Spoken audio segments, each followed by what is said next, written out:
Oi, gente, tudo bem com vocês?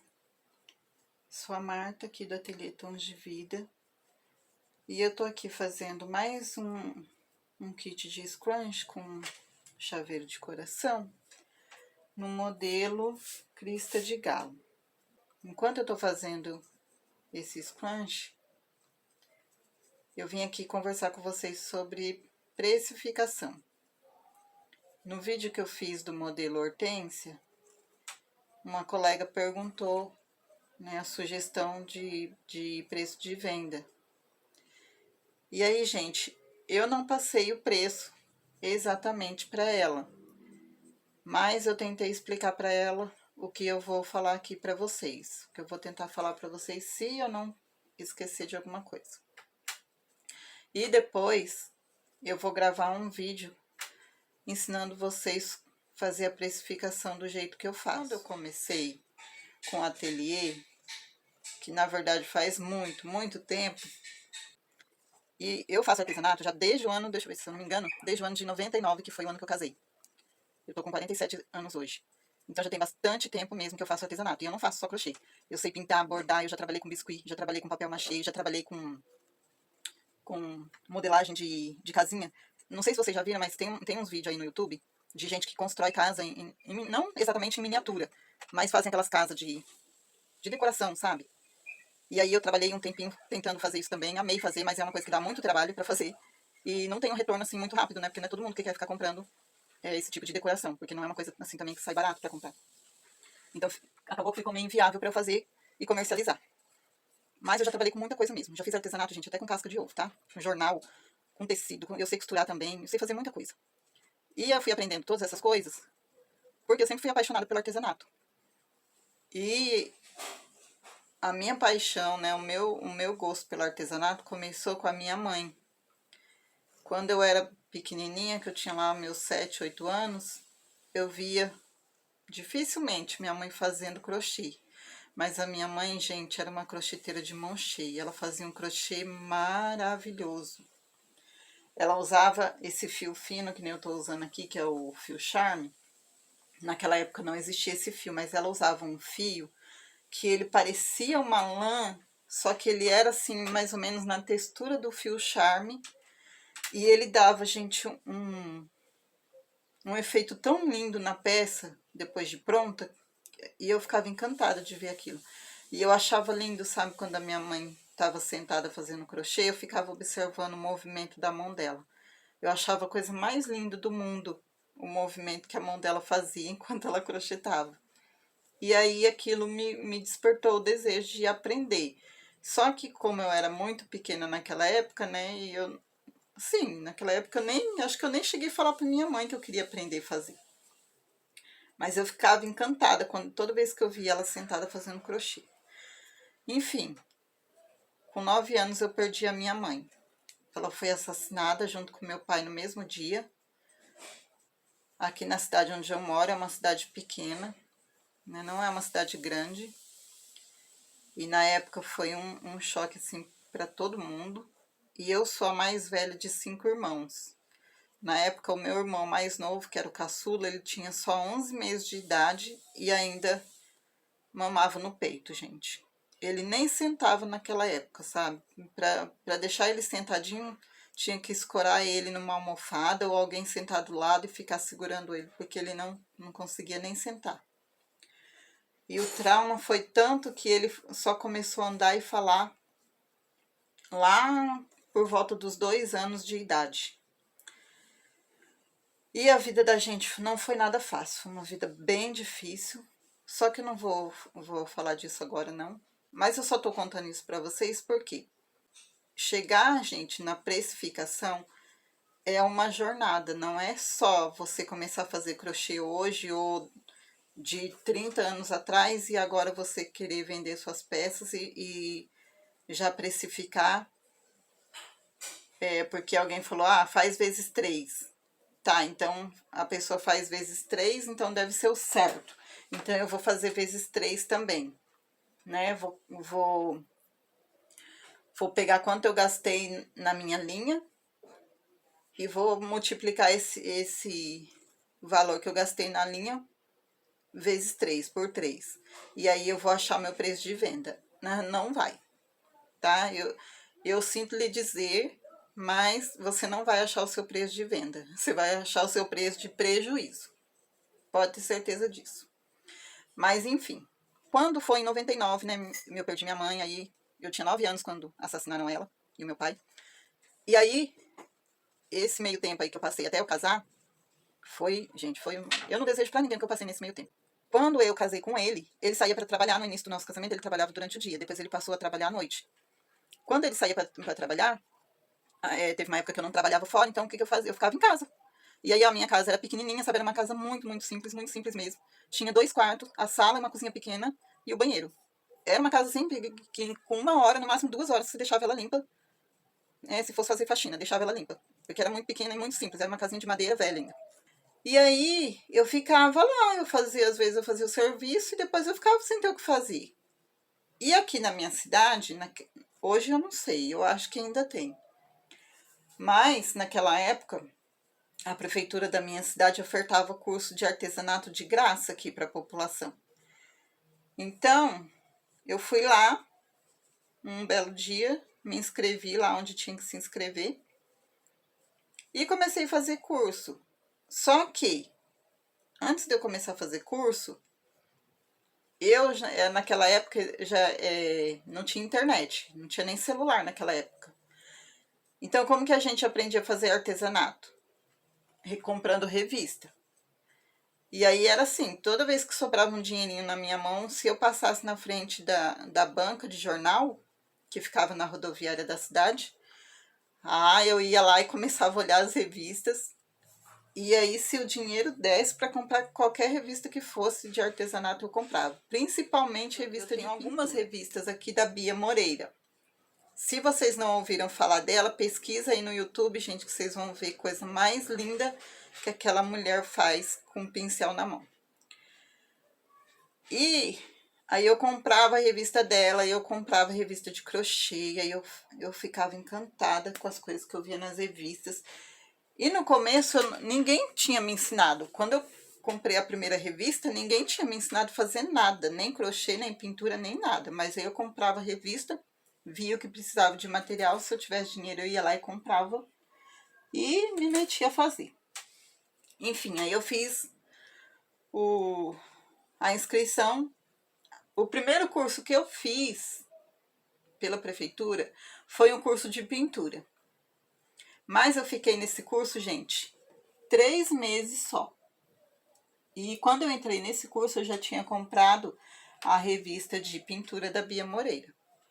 Acho que foi a primeira revista que eu comprei de artesanato, foi dela.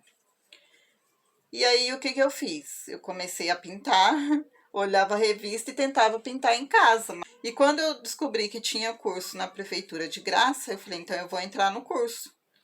Vou olhando, comprando revista, né, fazendo com revista e vou entrar no curso para eu aprender mais rápido.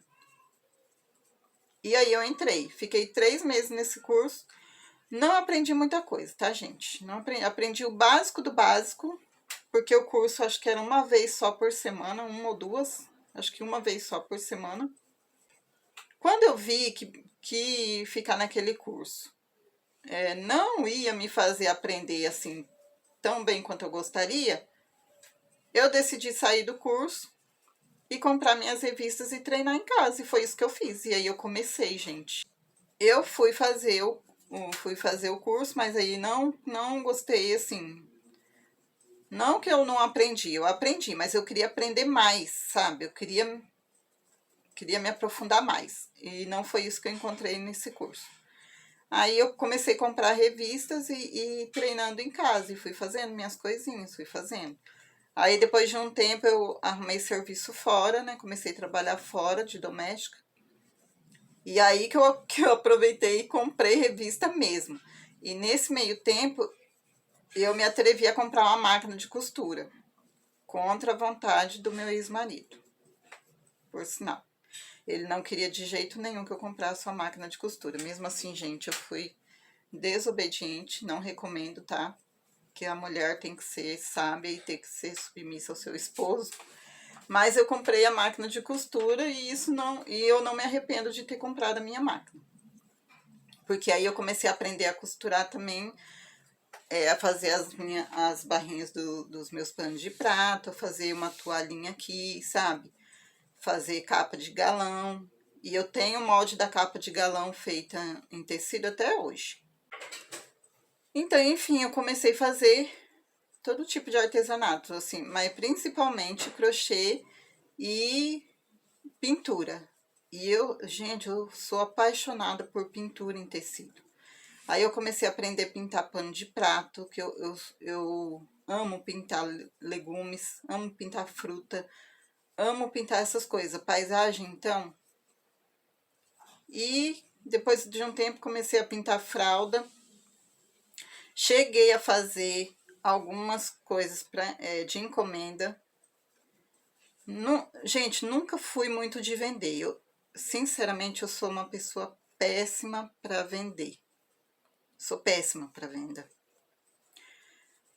Só que, quando eu decidi fazer do artesanato, aí pulando, né, bem para frente, quando eu decidi fazer do artesanato, pelo menos uma fonte de renda, aí eu fui pesquisar, gente. E agora entra uma coisa aqui que muitas de nós, infelizmente, não tem.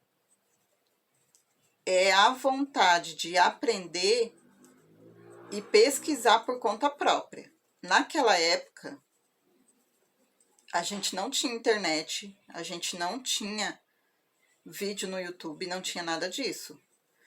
Então, tudo que eu aprendi de artesanato, eu aprendi praticamente com revista e treinando e fazendo.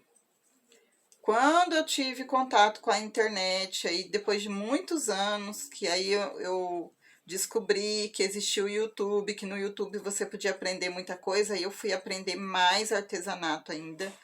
Até hoje eu ainda aprendo muita coisa. Eu aprendi na internet. Até hoje eu aprendo algumas dicas.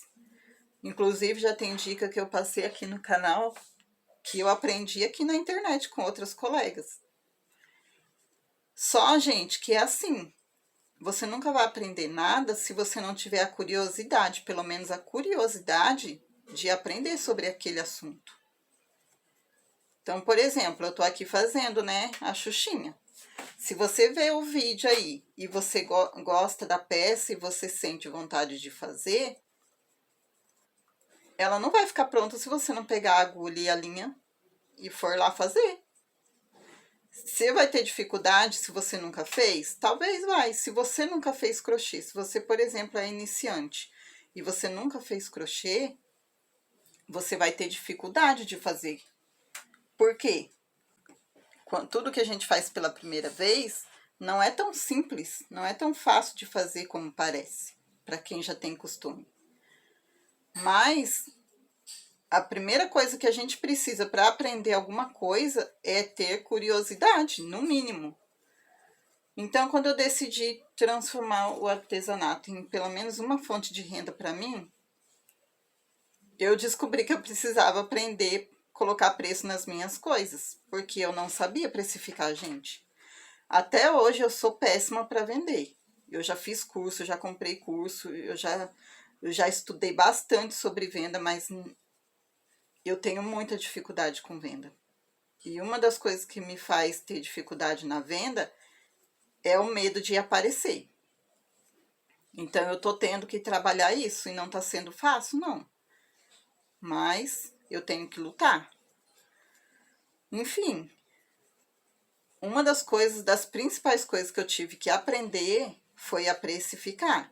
E eu vou falar uma coisa para vocês. Eu não aprendi do dia para a noite e não foi tão fácil quanto parece para muita gente. Por quê? Porque quando eu percebi que eu precisava aprender sobre precificação, o que eu fiz? Nessa época eu já usava bastante o YouTube e eu sabia que lá tinha muita gente ensinando sobre isso. Então eu fui ver vídeo. E aí, gente, entra um outro porém. Aí alguém pode falar assim: ah, mas como eu não tenho tempo para ver vídeo? Eu trabalho fora, eu trabalho de doméstica, por exemplo. Ou, sei lá, eu trabalho de enfermeira. Ou eu trabalho numa escola, eu não tenho tempo, eu não posso parar para ver vídeo. Gente, eu vou falar uma coisa para vocês. Vou dar um exemplo aqui, olha. Digamos que alguém aqui que está me vendo trabalha num hospital. Você vai trabalhar dia sim, dia não. Se você mora numa cidade grande como São Paulo e você não tem carro para ir para o trabalho, ou você vai ter que ir de ônibus ou vai ter que ir de metrô. Então, o que você pode fazer? Nesse tempo que você está indo de ônibus ou de metrô, ou que seja de carro, ainda que você vá mais rápido de carro, o que você pode fazer? Coloca um fone no seu ouvido, liga o seu celular no YouTube e vai pesquisar, gente. Vai ouvir vídeos sobre aquilo que você quer aprender. É assim que eu faço até hoje, é assim que eu faço desde quando eu comecei a me interessar pelo artesanato. Quando não tinha YouTube, não tinha internet, eu assistia programa na televisão. Na época que eu tinha televisão em casa. Mas a minha maior fonte de aprendizado foi as revistas por muitos anos, foi revista. Eu tenho revista aqui, gente, desde 99.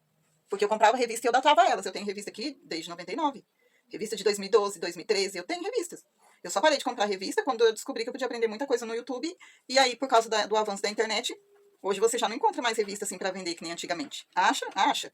Mas ninguém mais quer comprar revista. Então, quando acha, às vezes nem compensa comprar, porque é tudo coisa que você já sabe fazer. Ou que não compensa você gastar dinheiro com a revista, porque você acha fácil no YouTube para aprender de graça. Então, eu fui atrás de aprender a precificar. E eu ouvi, gente, muitos vídeos. E como que eu fazia? Quando eu tô em casa, eu faço isso até hoje. Quando eu tô em casa, eu fico o dia inteiro com meu celular ligado. Eu tô aprendendo alguma coisa o tempo todo. Tem dia que a minha cabeça fica até meio zonza. Mas eu faço isso por quê? Primeiro porque eu sou curiosa e porque é um jeito, eu penso, né? É um jeito que eu tenho de aproveitar o tempo e aprender alguma coisa. Porque se eu for parar só pra ouvir o vídeo e aprender, se eu for parar pra fazer só isso, eu nunca vou fazer. Porque sempre tem mais coisas pra gente fazer. Um dia você tá trabalhando, no outro dia você tá em casa, mas você tem o seu serviço pra fazer. Um dia, se você tem criança pequena, você acorda achando que vai dar tudo certo naquele dia, de repente seu filho fica doente, você tem que largar tudo pra levar ele no médico e cuidar dele o dia todo. Enfim, gente, coisas acontecem, né? Não é todo dia que você programa o seu dia e você vai ter um dia perfeito do jeito que você imaginou, né? Às vezes você programa uma coisa e acontece totalmente o oposto daquilo que você esperava. Então, o que eu faço? Eu aproveito todo o tempinho que eu tenho, eu tô aqui em casa fazendo alguma coisa, o celular tá ligado. E é assim, e eu fico só o tempo todo aprendendo coisas sobre artesanato? Não. Gente, eu gosto de ouvir sobre política. Eu sou evangélica, então eu gosto de ouvir muita pregação, porque eu gosto muito de aprender. Eu gosto de ouvir meus hinos, que eu sou apaixonada por hinos. Eu não ouço música secular, eu só ouço música cristã. E o dia que eu tô inspirada, o dia que eu tô animada mesmo, eu coloco aqui e eu vou fazendo as coisas e cantando junto com a música, cantando junto com o meu hino, adorando a Deus porque Ele é digno de toda adoração. E é dele que vem a nossa força, é dele que vem tudo que a gente tem. É dele que vem, né? A gente pensar que as coisas acontecem pelo mero acaso ou só por nossa força é um erro grave. Porque nada acontece por nossa força, nada vem de nós, tudo vem dele. Se a gente sabe alguma coisa, é porque ele nos deu capacidade para aprender. Se a gente executa alguma tarefa, é porque ele nos deu força e saúde para a gente ter condições de executar aquela tarefa. Então, Deus merece ser adorado todo o tempo. E aí eu faço isso, gente. Eu ouço hino, eu ouço pregação, eu ouço sobre política, eu ouço sobre o que está acontecendo ao redor do mundo, principalmente o que é relacionado a Israel, porque eu estou esperando Jesus voltar. Bom, eu estava falando que eu gosto de aprender sobre tudo, inclusive tudo que é relacionado a vendas, precificação, essas coisas, assim, tudo entre aspas, né, gente? Tudo que eu posso aproveitar para mim aqui no meu ateliê. Então, teoricamente, eu sei muita coisa. E eu aprendi a precificar do jeito certo. Eu coloco minhas peças para vender lá no Elo7 e na Shopee. Na Shopee, gente, eu só tive uma venda até hoje. No Elo7, eu tive, assim, talvez umas 25. Porque nem todo mundo que compra volta para avaliar, né? E isso é uma tristeza, porque quando a pessoa deixa de avaliar, ela acaba que sem querer prejudicando a gente, né? Porque uma avaliação, principalmente se ela for positiva, incentiva outras pessoas a virem comprar na loja da gente. Enfim. Ai, meu Deus, gente, vocês vão ter que escutar o barulho, não vai ter jeito. Olha, então, como eu coloco minhas peças para vender no Elo7 na Shopee, o que eu tenho que levar em consideração quando o assunto é precificação? Primeira coisa, o valor que eu colocar lá não vai ser o valor total que eu vou receber. Em marketplace nenhum.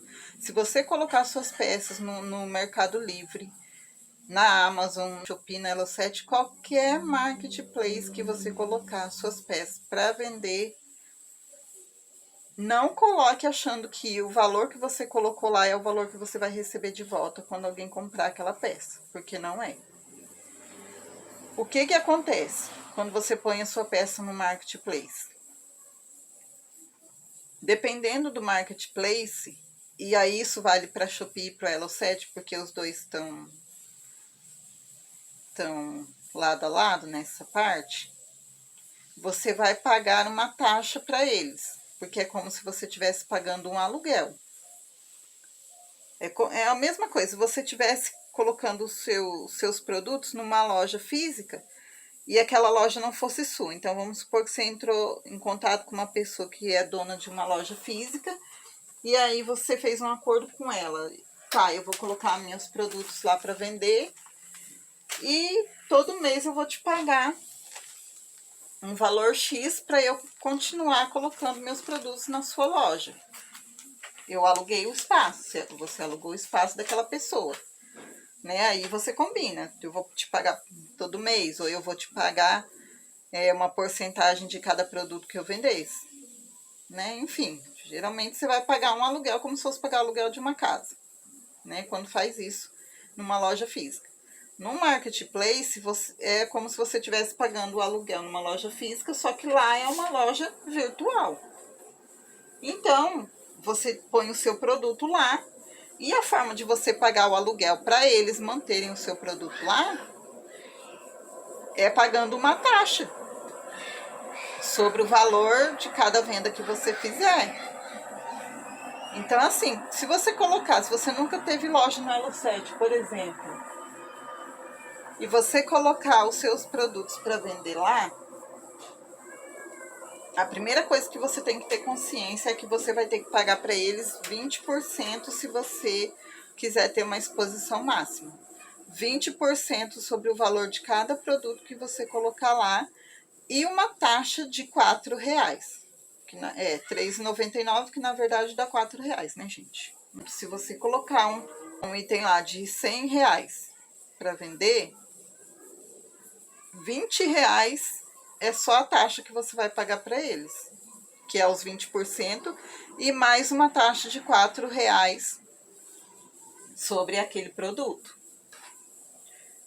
Então, o que vai te sobrar? Não vai te sobrar R$100. Desses R$100, eles vão descontar pelo menos R$24, que é a taxa de manutenção para eles manterem o seu produto hospedado naquele site. Então, quando você vai fazer a precificação do seu produto, não adianta você precificar, por exemplo, meu produto deu R$100, depois que eu fiz a conta. Aí eu vou colocar lá na loja por R$100 e achar que eu vou receber 100, que eu não vou. E se eu fizer, por exemplo, um produto? Vamos supor que eu gastei R$30 para fazer, eu só gastei o barbante para fazer esse jogo de banheiro. E aí eu pego esses R$30 que eu gastei para fazer o meu jogo de banheiro e multiplico ele por 3. Quanto vai dar? 90, né? 3 vezes 3, 9. Vai dar R$90. Só que, quanto tempo você gastou para fazer aquele jogo de banheiro?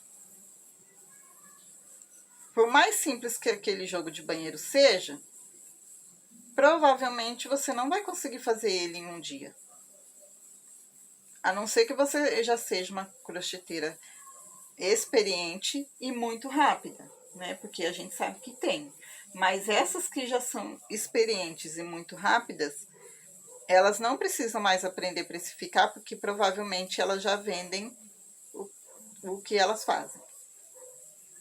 Agora, pra gente assim que eu falo que é iniciante, e quando eu falo que é iniciante, não tô falando assim que começou a fazer crochê agora e vai vender. Não, eu tô falando iniciante assim, no sentido de comecei a vender agora, não importa quanto tempo faz que eu faço crochê. Geralmente, quem faz há muito tempo, mas nunca vendeu, é porque faz por hobby. Faz para ter em casa, faz para dar de presente. Então, nunca se preocupou em aprender a precificar, porque não faz para vender. A pessoa até sabe fazer, talvez ela até seja muito rápida na hora de executar a peça, mas ela nunca se preocupou, enquanto ela cobraria se ela fosse fazer aquela peça para vender. Então, gente, você gastou ali R$ 30 de barbante para fazer aquele jogo de banheiro. Só que, quanto tempo foi que você gastou para fazer aquele jogo completo? Digamos um jogo com 3 peças, dois tapetes, né? O tapete da pia, o tapete do vaso e a tampa do vaso. Quanto tempo você gastou? Pode ser que você gaste 8 horas? Não sei. Pode ser que você gaste 16 horas, que são 2 dias de trabalho. Pode ser que você gaste 24 horas, que aí você tem que ficar 3 dias no mínimo num jogo de banheiro para deixar ele pronto. E aí? Gente, pensa assim, olha, quem faz faxina, por exemplo. Vamos supor que hoje uma faxina está custando entre, sei lá, aqui na minha cidade, né, varia aí entre de 150 a 250, dependendo do tamanho da casa. Digamos assim, que você ganha um salário no mês. Um salário hoje sai por volta de R$ 7 a hora, mais ou menos, se eu não estiver enganada. Que inclusive é isso que eu cobro na minha obra. Se você gasta, por exemplo, 16 horas para fazer 10 horas, vamos supor, para fazer um jogo de banheiro, e você quer cobrar ali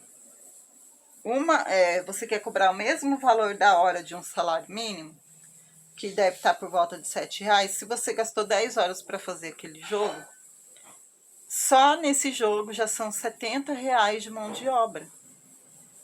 Aí você vai cobrar só 90, porque o que você gastou foi R$ 30, e aí você multiplicou por 3 e deu 90. Pensa, gente, e onde que está a sua mão de obra nisso? Onde que tá? Porque aí desse valor que você fez, multiplicou por 3, você vai ter que tirar uma parte e vai te sobrar 2 partes. Ou seja, você vai tirar R$ 30, que é para você repor aquele material, e vai te sobrar só 60. Tá vendo que a conta já não bateu? Nem a sua mão de obra você vai conseguir pagar. Só que quando você faz um artesanato para você vender num marketplace, por exemplo, ou para você vender online e enviar esse produto para fora, você vai ter um custo, no mínimo aí, com a embalagem. Você vai precisar de embalagem. Para você enviar o seu produto para outro lugar que não seja na sua cidade, você vai precisar de embalagem.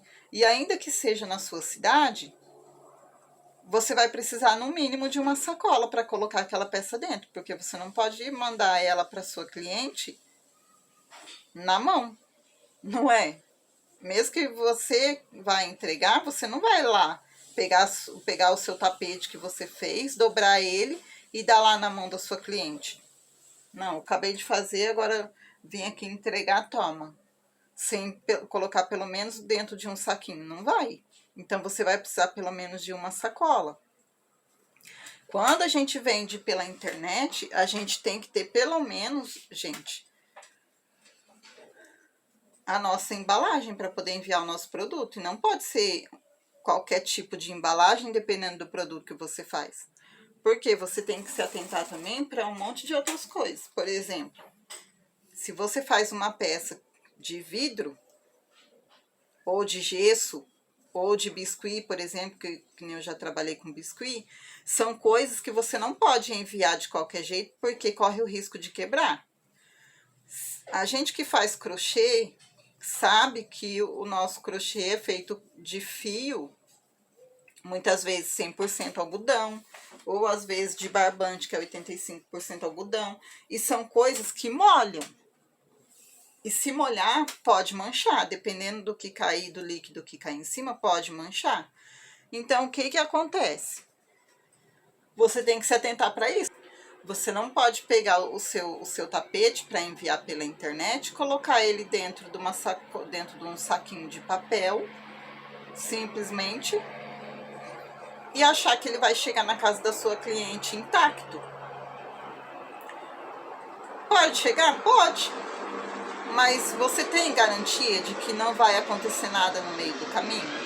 Você tem garantia de que nenhum líquido vai cair em cima daquela peça? Porque, gente, quem transporta as nossas peças de uma cidade para outra, de um estado para o outro, de um lugar para o outro, são as transportadoras e o correio. E eles não transportam só aquilo que a gente está enviando, eles transportam de tudo. Então, num caminhão de transporte, gente, pode ter desde tecido até uma garrafa de vinho. Imagina você tá lá, o seu jogo tá lá dentro do caminhão para ser enviado para um outro estado. E no mesmo caminhão tem uma caixa de vinho, talvez indo para o mesmo estado, ou para uma cidade perto, sei lá, ou para uma cidade que fica no caminho, da onde o seu jogo tem que ir. E acontece um acidente no meio do caminho com aquele caminhão, e aquela caixa de vinho quebra e cai toda em cima do seu trabalho, toda em cima do seu tapete.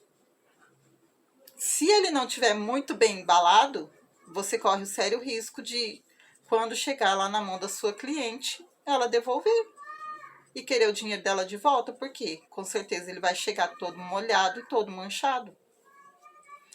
Então, quando você vende pela internet, você, na hora de pôr o preço naquilo que você faz, não adianta só você somar aquilo que você gastou para fazer, e aí às vezes se você até sabe qual o valor da sua mão de obra, você soma a sua mão de obra e o quanto você quer ganhar em cima daquilo.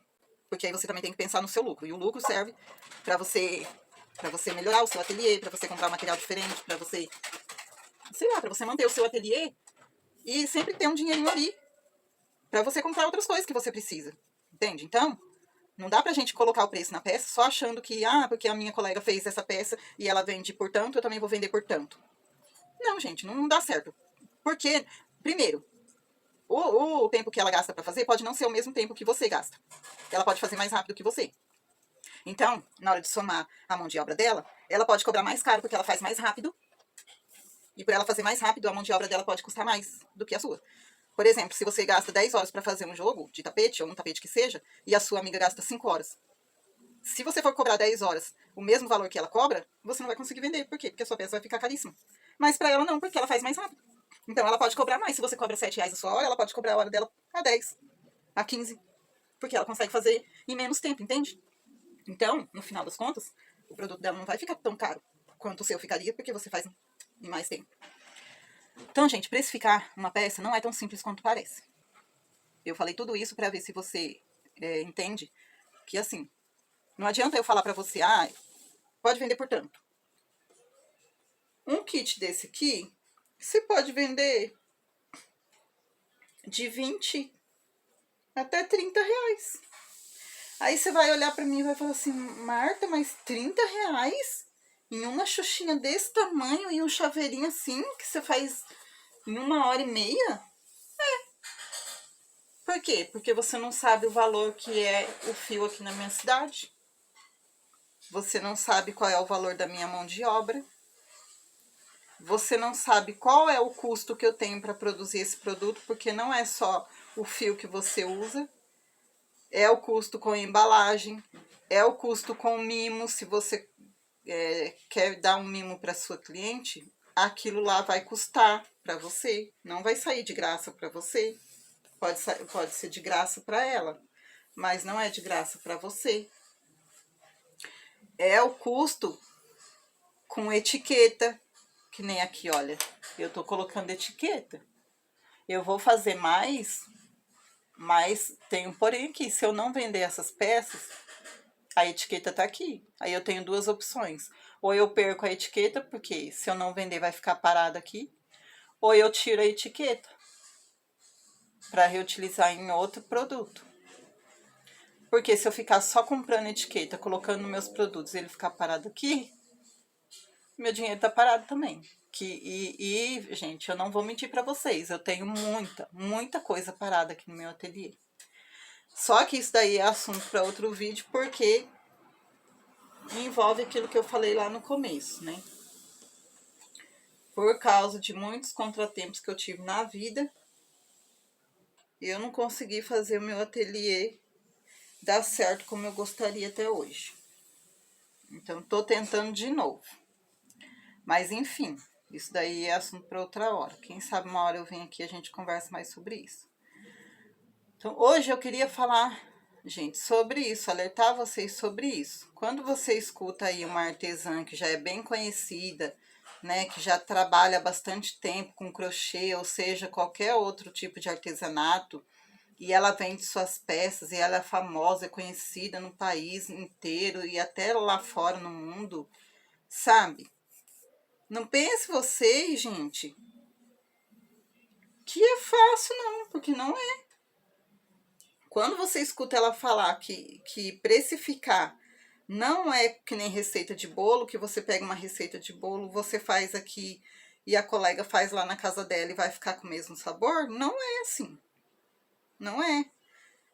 Cada um tem que colocar o preço na sua peça de acordo com a sua realidade. Isso é uma verdade. Quando elas falam isso, é uma verdade mesmo. Então, por exemplo, eu fiz um tapete aqui, daqueles vende lá, daquele modelo espiral, que você vende por R$ 25, né? Que muitas estão vendendo por R$ 25. Gente, na minha realidade, isso não dá certo para mim. Se eu vender um tapete daquele lá, embora eu gaste 2 horas para fazer um tapete, ainda assim eu saio no prejuízo. Por quê? Porque o material aqui para mim não é tão barato e porque eu não vendo só. Olha, se eu for vender, eu não vou vender aqui só pelo ateliê. Eu tenho que vender também lá pelo Elo7 e pela Shopee, que eu coloco minhas coisas para vender por lá. E na hora de eu vender, não adianta eu colocar lá R$ 25. Vou vender? Vou, porque tá barato. Quem que não vai querer comprar barato desse jeito? Só que na hora que eu for receber receber a minha venda, pela minha venda, talvez não vai pagar nem o que eu gastei para produzir aquela peça. Muito menos a minha mão de obra. E às vezes o que sai mais caro, assim, caro entre aspas, né, porque não é caro, o que custa mais na peça que a gente faz não é o que a gente gasta para fazer aquela peça, é a nossa mão de obra. Porque às vezes uma peça que aqui, olha, por exemplo, esse kit aqui com a Xuxinha e os Crunch, gente, isso aqui não gasta quase nada de material. Gasta pouca linha, uma Xuxinha que coisa de centavos, uma argolinha dessa aqui também, que acho que menos de R$ 1, eu não lembro agora, mas acho que saiu para mim menos de R$ 1. Essa etiqueta aqui saiu para mim 60 centavos. Essa semana eu vi uma colega falando que ela pagou 35 centavos em uma etiqueta. É barato. Mas aí quando você vai somar tudo isso, não fica tão barato assim quanto parece. E se você não repassar todo esse preço na hora de colocar o seu valor de venda, você vai sair no prejuízo. Por quê? Porque tudo isso aqui é custo. E aí, o que eu faço? Se eu não cobrar por tudo isso daqui, que é custo para mim, na hora que eu vender, porque tá barato, a cliente vai querer comprar porque tá barato, eu vou sair no prejuízo. E aí, depois eu não vou ter o dinheiro para repor de novo esse material. E eu acabo que dou minha peça praticamente de graça, porque às vezes não paga nem a nossa mão de obra. E às vezes a mão de obra sai mais caro assim, entre aspas, de novo, viu, gente? Porque a nossa mão de obra não é cara. É um trabalho como qualquer outro. Se você for fazer faxina, você vai receber aquele valor pela faxina que você fez. E o nosso trabalho é a mesma coisa. Às vezes a gente passa o dia inteiro para fazer uma peça. Do mesmo jeito que às vezes você passa o dia inteiro para fazer uma faxina. E se a gente passa o dia inteiro fazendo uma faxina e recebe pela faxina, por que nós não vamos passar o dia inteiro fazendo uma peça e receber por ela? Então, tudo isso tem que ser levado em consideração na hora da precificação. Bom, eu já repeti bastante, né? Só que, gente, como eu me formei professora, tá nesse meio tempo aí da minha vida, eu estudei 4 anos o dia inteiro. Eu saía de casa cedinho, voltava para casa lá quando o dia já estava quase anoitecendo. Eu estudava numa cidade vizinha aqui, de onde eu moro. E eu me formei professora. Infelizmente, nunca consegui exercer minha profissão, porque eu não consegui terminar, né, o meu estudo. Eu tinha que fazer faculdade, eu não consegui dar continuidade, porque quando eu terminei meu estudo, eu fui trabalhar numa fábrica de doce que tem aqui, fiquei 2 anos trabalhando lá. Aí, depois de 2 anos, eles me dispensaram, e foi bem na época que eu casei. Quando eu casei, aí já sabe, né, gente? Aí fui viver a vida de casado. Depois de 3 anos de casado, eu tive minhas filhas, eu sou mãe de gêmeas. Foi a minha primeira gravidez. E nesses 3 anos, eu podia ter estudado, mas naquela época, gente, eu era tão assim, tão ingênua, sabe? Eu não sabia onde procurar as coisas, eu não sabia onde procurar ajuda, eu não sabia onde eu tinha que ir, o que eu tinha que fazer, eu não sabia nada. Nossa, eu era uma pessoa muito desinformada, assim. A palavra certa é essa, desinformada. E acabou que o tempo foi passando, né? Não vou colocar a culpa nas circunstâncias, nas pessoas, porque parte da culpa foi eu ter me acomodado, que eu poderia ter, né, investigado mais, eu poderia ter perguntado mais, né, para eu poder me informar e saber o que eu tinha que fazer, onde eu tinha que ir, para eu continuar e fazer minha faculdade e terminar meus estudos. Mas, enfim, eu casei, aí durante esses 3 anos que eu fiquei sem filhos, teve uma época que eu não trabalhava em casa, e era nessa época que eu busquei aprender bastante sobre artesanato, porque eu tinha tempo para isso. E depois teve uma época que eu fui trabalhar fora, fui trabalhar em casa de família, e depois eu fiquei em casa um tempinho de novo, e assim foi indo, gente. E assim é até hoje. Quer dizer, assim foi até o pai das minhas filhas sair de casa, né? Quando ele saiu de casa, eu tive que enfrentar o mundo lá fora mesmo, e não consegui mais parar de trabalhar até hoje. E agora eu tô lutando aqui para eu parar, porque a saúde já não dá mais. E minhas filhas já estão criadas, né? Praticamente criadas. Já são moças, as gêmeas, e tem mais uma. Enfim. Agora eu tô querendo fazer do ateliê a minha principal fonte de renda. Só que não é fácil. Gente, então, é assim. Precificação, para quem quer viver de artesanato, é uma das principais coisas que a gente tem que aprender. Eu fui no YouTube, aprendi muita coisa. Quando eu vi que o que eu achei no YouTube não foi suficiente, aí eu comprei um curso da Carla Noronha. Se eu não esquecer, eu vou procurar o canal dela e deixar o link para vocês, gente. Ela é maravilhosa. Ela vende curso de roupinha de bebê, de sapatinho. Ela vende um curso de finanças, que foi esse curso que eu fiz, e foi praticamente com ela que eu aprendi a precificar. E é um curso maravilhoso. Foi, para mim, valeu muito o investimento que eu fiz.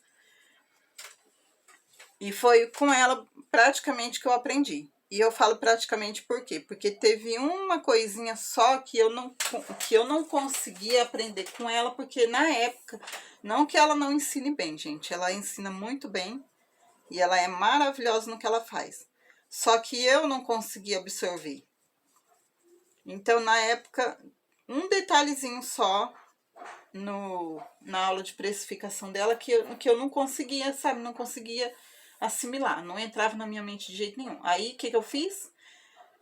Eu continuei fazendo o curso dela e, ao mesmo tempo, eu fui pesquisando no YouTube, fui pesquisando, eu vi muito vídeo do Sebrae, vi vídeo de um monte de gente. Aí achei vídeo de um rapaz, que agora eu não vou lembrar o nome dele, mas se eu não me engano, eu acho que o canal dele é alguma coisa e-commerce. Eu acho que é isso. E foi com aquele rapaz que aí eu entendi esse detalhe da precificação. E esse detalhe, gente, foi o detalhe que fez toda a diferença para mim, que coloquei minhas peças para vender primeiro lá no Elo7. Aí depois eu coloquei na Shopee, só que aí eu tive minha loja lá congelada, banida, sei lá, porque aconteceu aconteceu um monte de coisa aí, eu tive que parar com o ateliê de repente, mas aí eu conto essa história depois.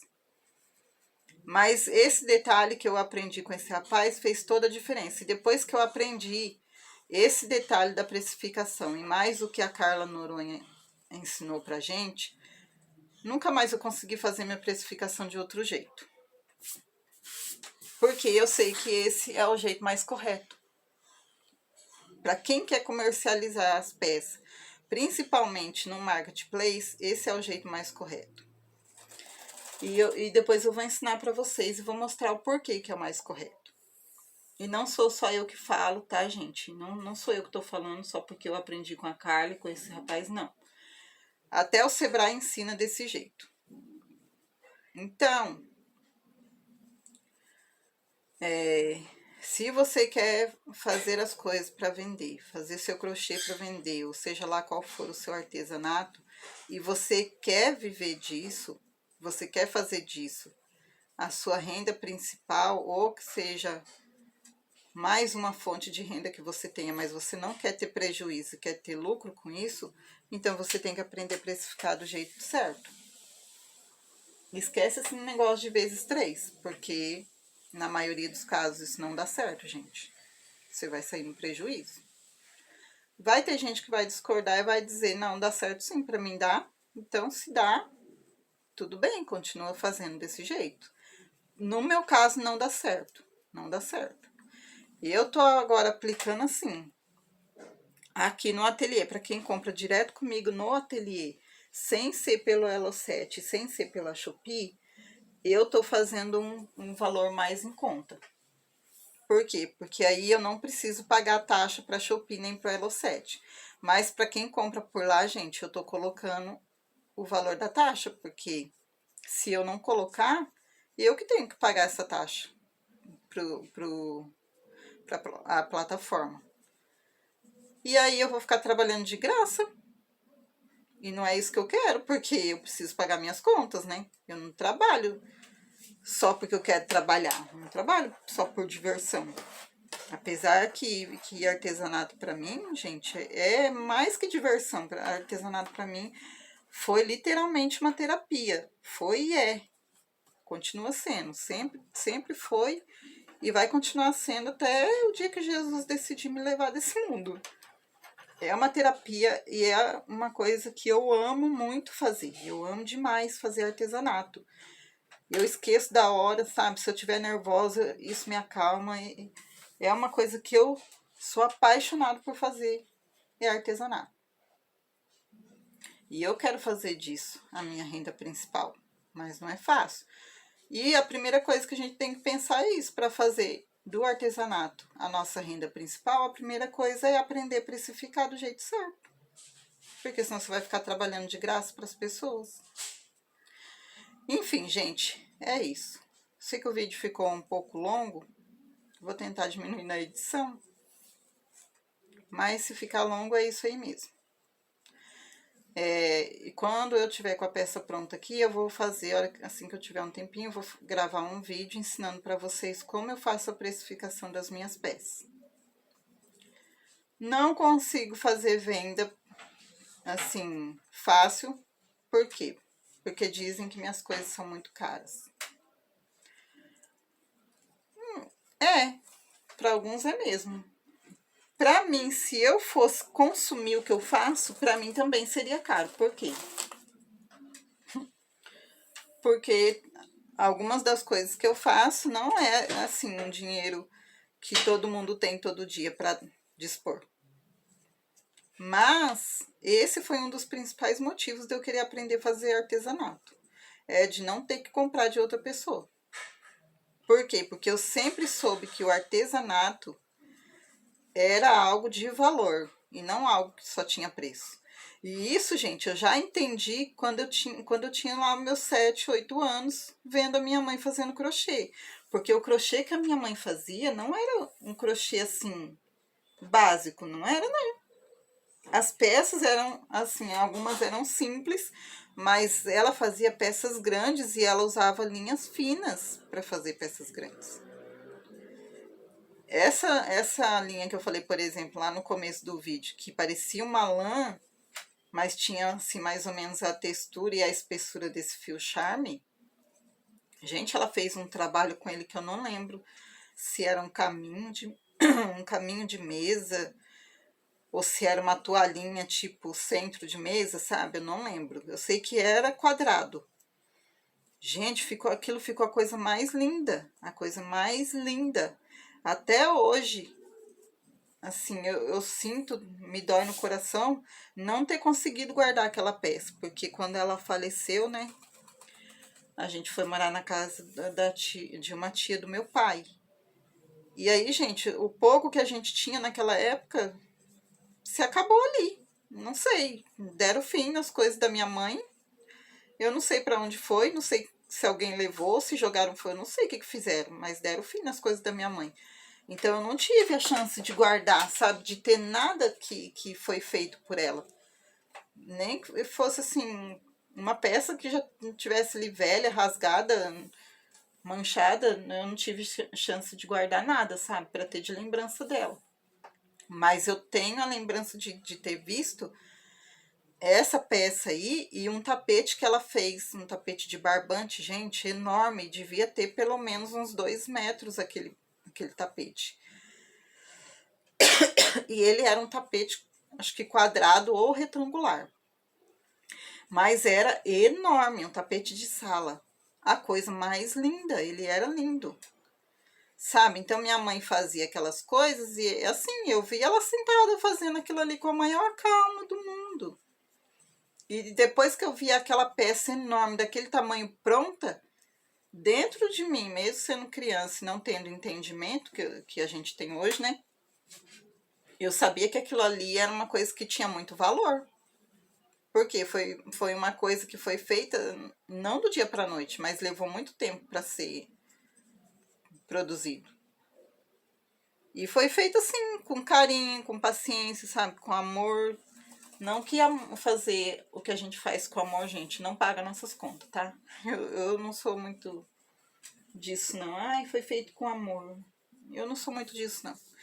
Porque fazer com amor a gente tem que fazer, se a gente tá fazendo, se a gente se propôs, ninguém obrigou, então a gente tem mais que por obrigação fazer com amor mesmo, mas isso não vai pagar nossas contas.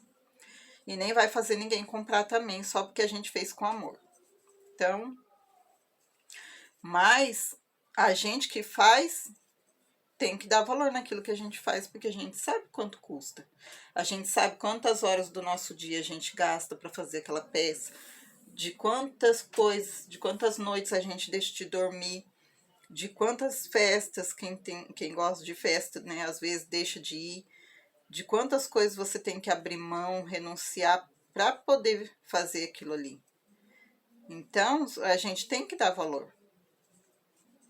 E a precificação faz parte disso, gente. Então, pôr preço na peça da colega não é correto. Por quê? Porque eu não sei quanto tempo você gasta para fazer sua peça, eu não sei quanto tempo. Eu não sei quanto você gastou no seu material, eu não sei nada disso. Mas também vim aqui dizer que, não, mas você está vendendo caro demais, tem que vender mais barato, senão você fica com o material parado aí, se faz peça, fica com tudo parado aí. Corre o risco. E comigo acontece, não vou mentir não. Comigo acontece. Tem muita coisa parada aqui. Mas não é só porque minhas coisas são caras, né? Entre aspas. Não. É porque eu tenho dificuldade com divulgação, eu tenho dificuldade principalmente com vendas.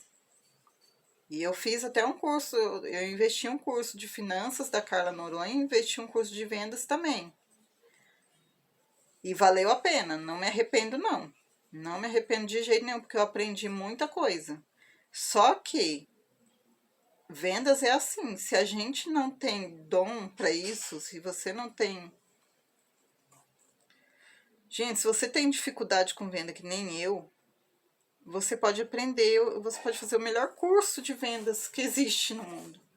Mas se você não tiver coragem de aparecer e você não tiver coragem de oferecer o seu produto, não adianta. E essa é a nossa dificuldade. Para quem tem dificuldade de vender, às vezes é o medo de aparecer, é o medo de levar um não. E é bem verdade que o não a gente já tem, que a gente tem que correr atrás do nosso sim, isso é bem verdade. Mas daí até fazer isso realidade, para muita gente é um caminho bem longo. Só que no meio disso tudo, uma das coisas mais importantes a se pensar e a se analisar é a precificação do seu produto. Bom, gente, eu vou encerrar esse vídeo por aqui, que já está muito grande. E o próximo vídeo, se Deus quiser, sobre conversa, assim, um vlog, vai ser sobre a precificação, tá? Eu fazendo a precificação, mostrando para vocês como foi que eu aprendi a precificar minhas peças. E eu tenho mais vídeos para postar, vídeos que eu já gravei, mas eu tenho que editar alguns ainda. E o meu celular, gente, ele só tem 64 GB de memória. Então, toda vez que eu edito um vídeo, na hora de baixar esse vídeo para colocar no YouTube, eu tenho que desinstalar todos os aplicativos do meu celular, limpar a memória dele e esperar a hora certa para eu poder baixar o vídeo. Principalmente se for um vídeo grande que nem esse, que já tá, né? Então, não é fácil colocar vídeo aqui, não tá fácil para mim pôr vídeo aqui por causa disso. Eu até tô conseguindo gravar, mas na hora de editar e baixar, tá sendo um tormento. Tem dia que eu até choro.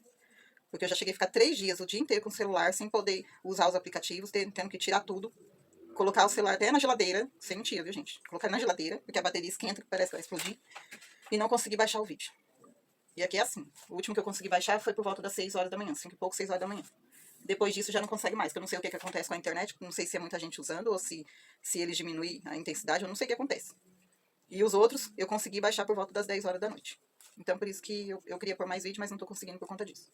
Enfim, meninas, para quem ficou até aqui, Deus abençoe sua casa, sua família. Aceite Jesus, Ele está voltando e Ele te ama. Tá bom? Até o próximo vídeo, se Deus quiser. Um beijo.